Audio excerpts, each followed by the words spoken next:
almost मते 2 month हो गला छुट्टी छाड़ी तो एबे मैं भावुची हेयर कट या तुम्हें बेस्ट हेयर स्टाइल कर आज यही टॉपिक रे बताइबा कि हेयर स्टाइल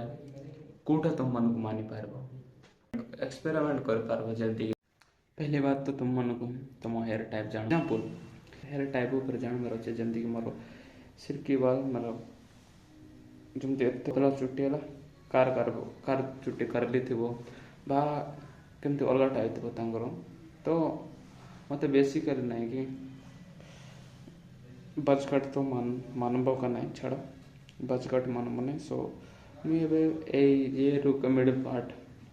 ट्राए करटा भी ओके ओके भल लगुच तो एत भी मानु ना क्या को परफेक्टली मानब बहुत ही भल से मान सो तुम मैंने भी एक्सपेरिमेंट कर कि तुम मन को कौ स्टाइल रे तुम मन को भल लगुच चुट्टी माने मीडियम साइज रे ना बज कट रे ना लॉन्ग हेयर रे तुम मैंने बेस्ट तरीका मुझे कह दूँ चला बेस्ट तरीका मैंने पूरा लंडा है जाओ मुझे तो लंडा है ना ठीक है कौन कौन चुट्टी लगे तो मैंने लंडा है जाओ और थे कि नहीं चुट्टी से देख मोमेंट तुम मन को चुट्टी मानुव से तुम देखिपार जमीक मत मुझे बाजकाट भी रखी मीडियम हेयर रे भी आ लॉन्ग हेयर भी तो मुझे जान कि को मानब ना मीडियम हेयर मानब मुझे भलसे जानीदेली तो तुम मैंने भी एक्सपेरिमेंट कर कि को मोमेंट तुम मन को भल लगुच चुट्टी चढ़वा नुह केम तुम मन को मेंटेन भी करवार अच्छी केमती मेंटेन करबो सेटा अन्य वीडियो रे हमें जानवा तो आज तो मो छोट बेलू का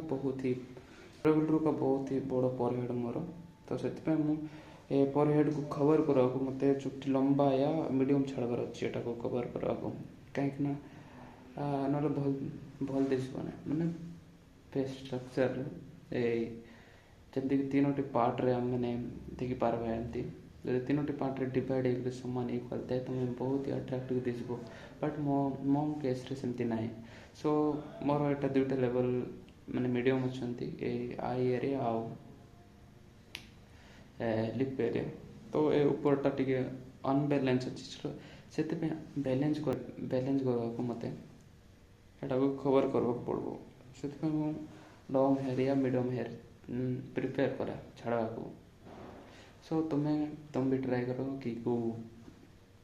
केमती रखा चाहो तो